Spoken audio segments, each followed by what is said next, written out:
الحمدللہ والصلاة والسلام علی رسول اللہ وبعد۔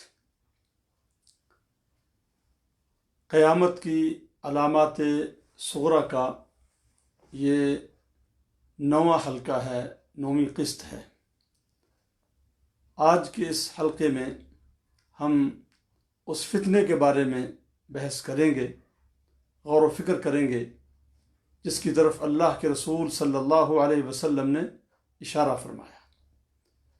کل فتنہ اخلاص کا بیان ہوا تھا کہ آپ نے قیامت سے پہلے، قیامت کے قریب یا جو علامات کبریٰ ہیں ان سے متصل، یعنی ان سے کچھ پہلے رونما ہونے والے 3 بڑے فتنوں کی طرف اشارہ فرمایا، جو کہ حضرت عبداللہ بن عمر رضی اللہ عنہما کی روایت ہے، جس کو امام حاکم نے اور ابو داود نے روایت کیا ہے، اور یہ روایت سند کے اعتبار سے صحیح ہے۔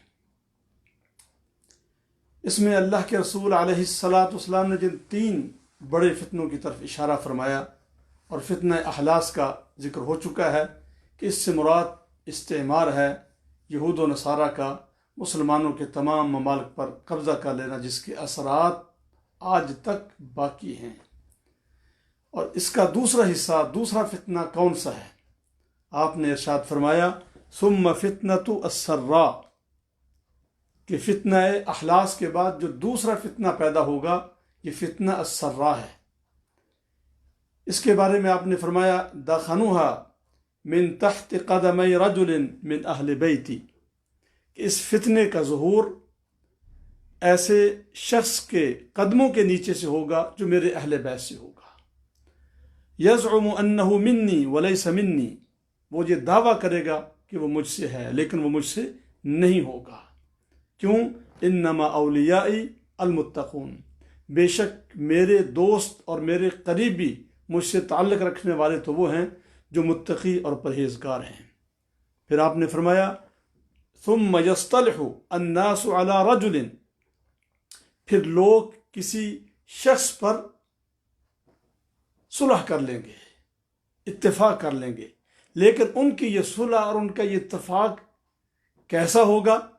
فرمایا کضلع علی کورق علی ضلع، جس طرح کے ورق کہتے ہیں ہڈی کو، جو ران کے اوپر والی ہڈی ہے، کہ یہ پسلی کی ہڈی کے اوپر ہو، یعنی یہ عربی کا ایک محاورہ ہے، اس کو ناتمام اور عارضی صلح کہتے ہیں، ایسا کام جو کہ بگڑنے والا ہو، درست ہونے والا نہ ہو۔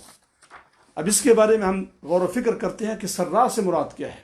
سرا کا معنی خوشحالی، لیکن اس سے مراد صرف مال و دولت نہیں ہے، بلکہ اس سے مراد مال و دولت کے ساتھ ساتھ ایسی خوشحالی جس کے اندر عیش و عشرت ہو، جس کے اندر عیاشی ہو، اور جس کے اندر من مرضی ہو۔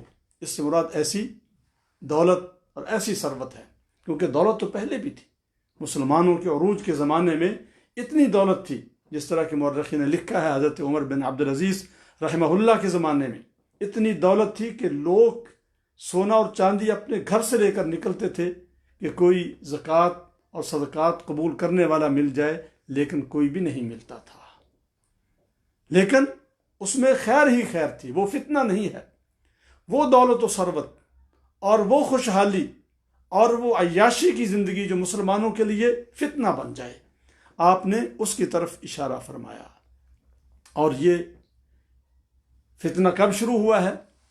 یہ 20ویں صدی کے دوسرے نصف سے، یعنی 50 کی دہائی سے یہ فتنہ شروع ہوتا ہے۔ پہلے مال و دولت اور ثروت، اور پھر آہستہ آہستہ اس نے فتنے کی شکل اختیار کر لی۔ جب عرب ممالک میں، خلیجی ممالک میں پٹرول کی برآمد ہوئی، تو اس کے بعد کیا ہے؟ وہ ممالک جو غربت کی لکیر کو کراس کر چکے تھے، ان میں یکایک ایسی خوشحالی آتی ہے، اور اس میں یہ اشارہ بھی ہے کہ فتنہ سرا، یعنی اگر ایک چیز روٹین میں آتی ہے تو اس کی حیثیت کچھ اور ہوتی ہے، لیکن یک لخت ایک چیز پیدا ہو جائے اس کی حیثیت کچھ اور ہوتی ہے۔ تو چند یعنی تھوڑے ہی عرصے میں، چند سالوں میں پورے کا پورا خلیج اور پورا عرب وہ تبدیل ہو جاتا ہے، چینج ہو جاتا ہے۔ اور اس کے بعد پھر کون سی چیزیں سامنے آتی ہیں؟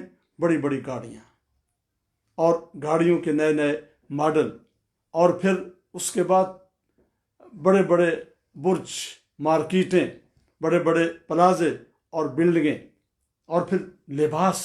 اگر آپ دیکھیں تو جو لباس ہے، خاص طور پر جو خلیجی ممالک ہیں، ان کے لوگ اپنے لباس پر سب سے زیادہ خرچ کرتے ہیں۔ اتنا دنیا میں کہیں بھی لباس پر خرچ نہیں کیا جاتا جتنا کہ وہ لوگ کرتے ہیں۔ یہ یعنی لباس اچھا پہننا، صاف ستھرا پہننا اور مہنگا ہونا یہ فتنہ نہیں ہے، یعنی ایک معیار زندگی ہے، ان کا معیار زندگی بہت اونچا ہو گیا۔ فتنے نے اس سے جنم لیا ہے۔ جب ان کا معیار زندگی اونچا ہو گیا تو پھر انہوں نے ہر چیز میں نفاست کو پسند کیا، اعلیٰ سے اعلیٰ قسم کے لباس پہنے، اور ان کا معیار زندگی بہت اونچا ہوا۔ اور پھر اس سے آگے یہ بڑھتا بڑھتا اس کے اندر یعنی دنیا پرستی، دنیا کا لالچ، ہرس، یہ چیزیں پیدا ہوئی۔ اور پھر اس نے آگے پھر جا کر ایک اور فتنے کی شکل اختیار کی کہ اس سے ایک امتیاز پیدا ہونا شروع ہوا۔ جیسے جیسے دولت آتی ہے، اب دیکھیں یہاں پر مالدار ان کا ایک طبقہ ہے، متوسط لوگ ان کا ایک طبقہ ہے، اور جو غربا فقراء ان کا ایک اور طبقہ ہے۔ جو بڑے لوگ ہیں یہ چھوٹوں کو اپنے قریب اور اپنے ساتھ بٹھانا پسند نہیں کرتے، وہ اپنے آپ کو بڑا سمجھتے ہیں، اور یہ ہر جگہ پر ہے، یہ طبی چیز ہے۔ ہاں، اگر کسی شخص کو اللہ رب العزت دین کی سمجھ بوجھ عطا فرمائیں، کسی کو توفیق عطا فرمائیں، کچھ ایسے بھی ہیں جو بہت بڑے ہیں، جو ملینوں کے اور اس سے بھی زیادہ دولت و ثروت کے مالک ہیں، لیکن پھر بھی وہ فرش پر غریبوں کے ساتھ، مسکینوں کے ساتھ اور فقیروں کے ساتھ بیٹھنا پسند کرتے ہیں۔ تو عرب کے ممالک میں اللہ نے اس دولت و ثروت میں بہت ساری خیر بھی رکھی۔ آپ دیکھ لیجئے کہ دنیا کے کسی ملک میں چلے جائیں، پوری دنیا میں جہاں بھی چلے جائیں، مشرق سے لے کر مغرب تک، وہاں پر آپ کو بڑی بڑی مسجدیں، عالی شان قسم کی مسجدیں اور بڑے بڑے دینی اسلامی مراکز ملیں گے۔ وہ کس نے بنائے ہیں؟ وہ عرب ممالک نے، خلیجی ممالک کے ان لوگوں نے جن کو اللہ نے دولت و ثروت سے نوازا۔ تو انہوں نے جہاں اپنے اوپر خرچ کیا، وہاں پر انہوں نے اللہ کے دین کے لیے بھی خرچ کیا، مسجدیں بنائیں۔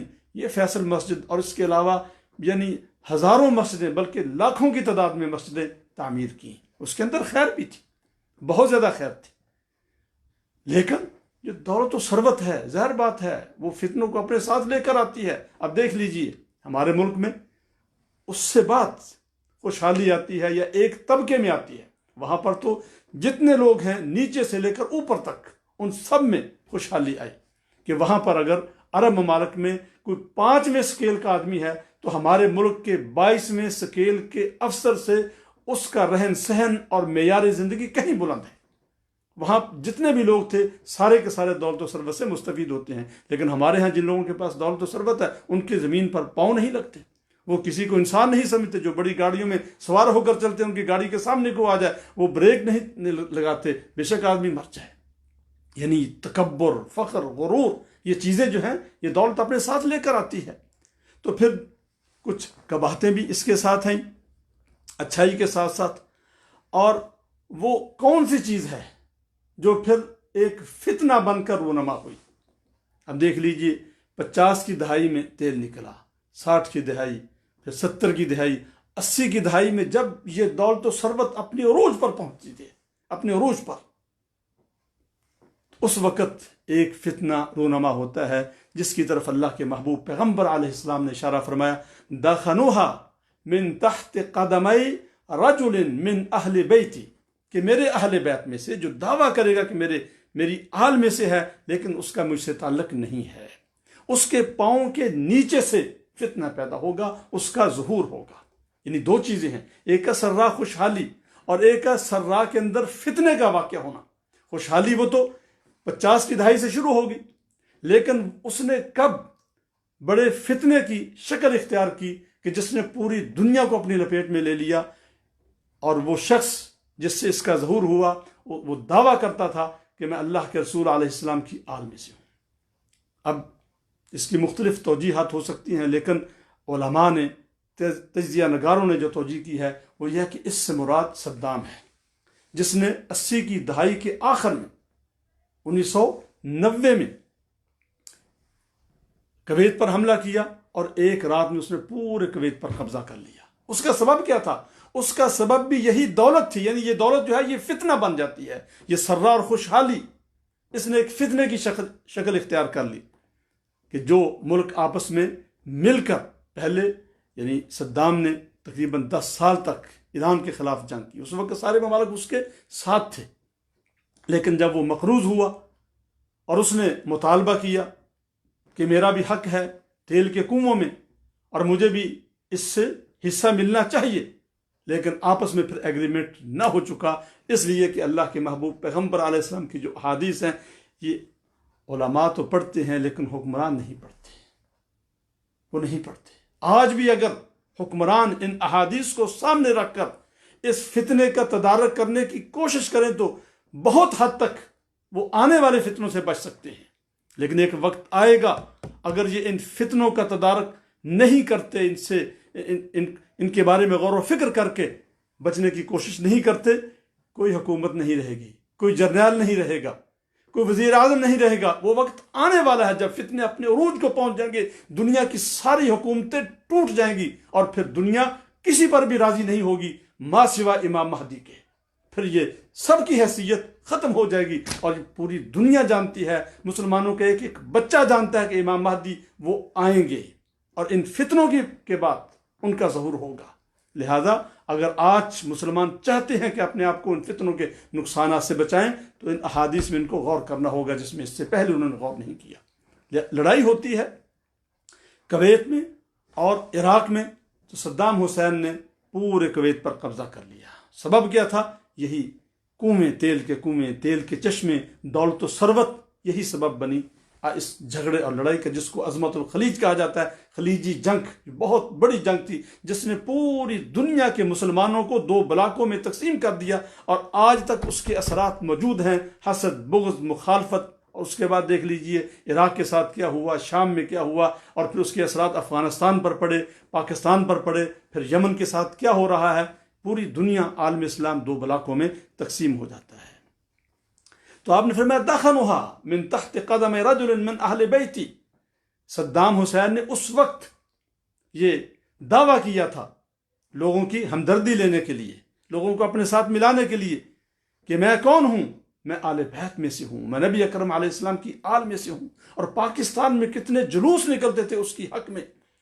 پاکستان میں بھی لوگ 2 حصوں میں تقسیم ہوئے، صدام حسین کے ساتھ تھی اور شروع میں تو اکثریت اس کے ساتھ تھی، لیکن بعد میں لوگوں کو سمجھ آئی تو پھر لوگوں نے سمجھا کہ یہ اس کا موقف صحیح نہیں ہے، تو لوگ اس کے کچھ خلاف تھے، کچھ اس کی حمایت میں تھے۔ اللہ کے محبوب پیغمبر علیہ السلام نے فرمایا کہ وہ دعویٰ کرے گا یزعم انہ منی ولیس منی، فرمایا کہ وہ مجھ سے نہیں، میرے اہل بیت میں سے نہیں ہوگا۔ انما اولیائی المتقون، اگر کوئی میرے اہل بیت میں سے میرے ساتھ ملنا چاہتا ہے، نسبت کا دعویٰ کرنا چاہتا ہے، پھر اس کو چاہیے کہ وہ متقی بن جائے، پرہیزگار بن جائے۔ جو متقی ہیں، پرہیزگار ہیں، صرف وہی میرے دوست ہیں، میرے قریبی ہیں، دوسرا میرے کوئی قریبی نہیں ہے۔ اور اس نے، یعنی اس سے بہت سارے فتنوں نے جنم لیا جس کا آگے ذکر ہوگا۔ پھر آپ نے فرمایا کہ ثم یصطلح الناس علی رجل کورق علی ضلع، پھر ایک کمزور سی صلح ہوگی، پھر لوگ صلح کر لیں گے۔ اور صلح کا لفظ اس بات پر دلالت کرتا ہے کہ اس سے پہلے بہت بڑی جنگ ہوئی ہے، بہت بڑا فتنہ کھڑا ہوا ہے اور عالم اسلام 2 بلاکوں میں تقسیم ہو گیا۔ یعنی یہ فتنہ تو سرا ہے، یہ کس طرف اشارہ کر رہا ہے؟ فتنہ تو سرا مسلمانوں کے درمیان داخلی انتشار کا، مخالفت کا، لڑائی جھگڑے کا اور آپس میں حرب اور جدال کی طرف یہ اشارہ کر رہا ہے فتنہ تو سرا، کیونکہ اس کے بعد فرمایا ثم یصطلح الناس، پھر صلح ہوگی ایک ایسے آدمی پر کہ جو بہت ہی کمزور ہوگا صلح کے اعتبار سے۔ اس سے مراد کون سا آدمی ہے؟ کیا اس سے مراد کوئی حکومت ہے؟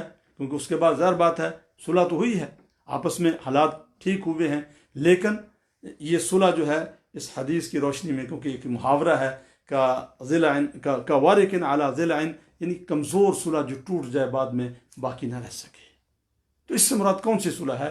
بعض علماء نے اشارہ کیا ہے کہ اس سے مراد وہ آدمی جس پر صلح ہوئی تھی، اس سے مراد گورباچوف ہے، کہ اس وقت یعنی 87 میں چونکہ رشیا ٹوٹ چکا تھا، اس کی قوت کمزور ہو چکی تھی، اگر اس کی قوت ہوتی تو شاید وہ عراق پر حملہ نہ کرنے دیتا، لیکن جب عراق پر حملہ ہوا تو اس وقت وہ آڑے آ جاتا ہے، پھر ایک بہت بڑا لین دین ہوتا ہے، بہت بھاری رقم اربوں ڈالروں میں گورباچوف کو دی جاتی ہے اس کی زبان بند کرنے کے لیے اور اس سے اس کا موقف خریدنے کے لیے۔ پھر اس نے کیا کہا؟ اس نے کہا ٹھیک ہے، جو کچھ کیا گیا ہے اس کو تو میں تسلیم کر لیتا ہوں، لیکن صدام حسین کو باقی رکھا جائے، اس کو کچھ نہ کہا جائے۔ تو پھر یہی ہوا، صدام حسین کو باقی رکھا گیا۔ جیسا کہ آپ نے فرمایا کہ جو صلح تھی یہ بہت ہی کمزور تھی اور ناپائیدار تھی، اور ناپائیداری پھر ظاہر ہو جاتی ہے۔ کچھ عرصے کے بعد پھر عراق بھی جاتا ہے اور صدام حسین بھی چلا جاتا ہے، اور پھر امت مسلمہ میں فتنے کھڑے ہو جاتے ہیں۔ اس کے بعد پھر افغانستان بھی وہ بھی استعمار کا شکار ہو جاتا ہے اور مسلمانوں کے اندر تقسیم در تقسیم شروع ہو جاتی ہے۔ اس سے پھر آگے دیکھ لیجیے کتنے فتنے ہیں جنہوں نے جنم لیا ہے۔ اس سے فتنۃ السراس ہے۔ اگر اس دولت و ثروت کو مسلمان صحیح استعمال کرتے تو یہ فتنہ نہ بنتی اور اس سے امت مسلمہ مصیبت میں نہ پڑتی۔ اگر ہم اس ماضی قریب کی تاریخ کو دیکھیں تو اس سے فوائد حاصل ہوئے ہیں یا نقصانات؟ یقیناً فائدے بھی ہوئے ہیں لیکن نقصانات زیادہ ہیں۔ اثمہما اکبر من نفعہما، جس طرح کہ آپ نے فرمایا، رب ذوالجلال نے فرمایا کہ شراب میں اور جوے میں اس میں تھوڑا بہت فائدہ ہے لیکن گناہ اس کا اور نقصان اس کا زیادہ ہے۔